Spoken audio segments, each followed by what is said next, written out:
November 29, 1943, high above the cold skies of Europe, the B-17 bomber, named Rikki Tikki Tavi, flew in a massive formation, one of hundreds of planes on a mission to Bremen, Germany. In the isolated tail gunner position, Sergeant Eugene Moran scanned the vast, empty sky, his eyes searching for the telltale glint of enemy fighters. The hum of the engines was a constant companion, but today it was underscored by a palpable tension that crackled over the intercom. They were just minutes from the target. Suddenly, a voice cut through the static. "Fighters ahead, 12 o'clock high." Moran's head snapped forward. A wave of German fighters was approaching head-on, a terrifying sight. But this wasn't a typical attack. They were launching something new, long-range rockets, designed to break the tight American bomber formations. One rocket screamed past the cockpit, a fiery streak that startled the pilot, Lieutenant Linwood Langley. The plane shuddered, but thankfully it was unharmed. The moment the rockets passed, the German fighters swooped in for the kill.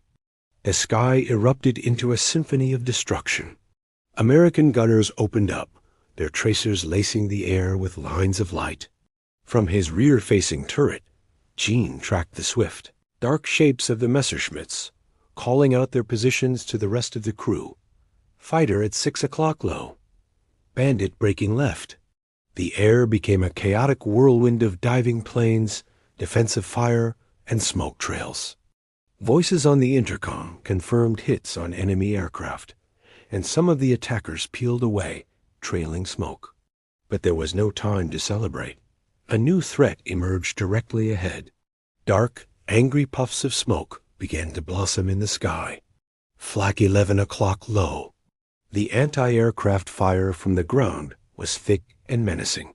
The entire formation was rocked by nearby explosions, shrapnel rattling against the aluminum skin of the Rikki Tikki Tavi. Despite the chaos, the crew remained focused. They had a job to do. Lt. Langley held the plane steady, pushing through the wall of explosions. Over the intercom, the final sequence began. "Bomb bay doors open," the bombardier announced. A few tense seconds passed. Bombs away. The bomber lurched upward, suddenly lighter, and immediately began a sharp turn, banking away from the target zone and heading for home. The flak began to thin as they flew out of its range. A collective sigh of relief seemed to pass through the crew. Damage reports came in minor hits, nothing critical. A wave of optimism washed over them. "We're looking good. We'll make it back." But their hope was tragically short-lived. The voice on the intercom was urgent, strained. "Fighters returning above us." A second, more determined wave of German fighters dove down from the sun, their cannons flashing. The defensive guns of the formation roared back to life, a desperate attempt to fend off the onslaught. The sky once again became a lethal dance of predator and prey. Amidst the intense battle, Eugene Moran noticed something terrifying from his tail position. The Rikki Tikki Tavi was beginning to drift. Slowly, almost imperceptibly at first, they were falling behind the protective cover of the main formation. The gap widened. Panicked calls filled the radio. "We're slipping back." "Langley, we're falling out of formation. Pull us up." But from the cockpit, there was only silence. Soon, they were completely alone. A single wounded bomber, surrounded by a swarm of enemy fighters, who now had only one target. The attacks were relentless, overwhelming. The incoming fire tore through the fuselage. One by one, the voices on the intercom fell silent. The sounds of friendly machine guns dwindled as positions were knocked out. Gene, isolated in the tail, continued to fight. He swiveled his guns, firing at any enemy plane that crossed his sights, a lone defender on a dying ship. Then, in the midst of the chaos, something strange happened. One of the German pilots, flying a Focke-Wulf 190, pulled up alongside the bomber, just outside the range of Gene's guns. The pilot looked directly at him. He didn't fire. Instead, he raised his hand and made a clear downward gesture, a universal signal. He was telling Gene to bail out. For a split second, the battle froze. Gene was stunned. Was this mercy? A moment of humanity in the heart of war? He wondered if anyone else on the crew was still alive, if escape was even possible. But before he could process the thought, or even consider acting on it, the moment was shattered. A burst of gunfire erupted from another position on the crippled bomber. The German pilot, his offer of mercy seemingly rejected, immediately broke away. The attacks resumed with renewed fury. The Rikki Tikki Tavi took catastrophic damage. Control was completely lost. The bomber entered a gut-wrenching, uncontrolled spiral, plummeting toward the earth. Inside the tail section, Gene was pinned by the incredible G-forces.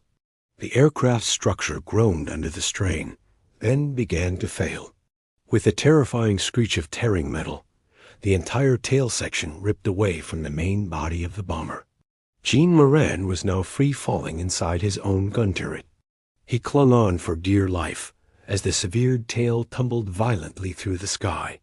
The descent was terrifying, a chaotic spin toward the ground thousands of feet below. It seemed impossible that anyone could survive. But by some miracle, the tail section didn't nosedive. It impacted the dense canopy of a German forest, its fall cushioned by a succession of breaking branches. The impact was brutal, but survivable. Dazed, battered, and miraculously alive, Gene managed to crawl out of the twisted wreckage. He was alone in the silent woods. It wasn't long before help arrived, but it wasn't the kind he was hoping for. Local German workers and soldiers found him, their faces a mixture of shock and disbelief that he had survived such a fall.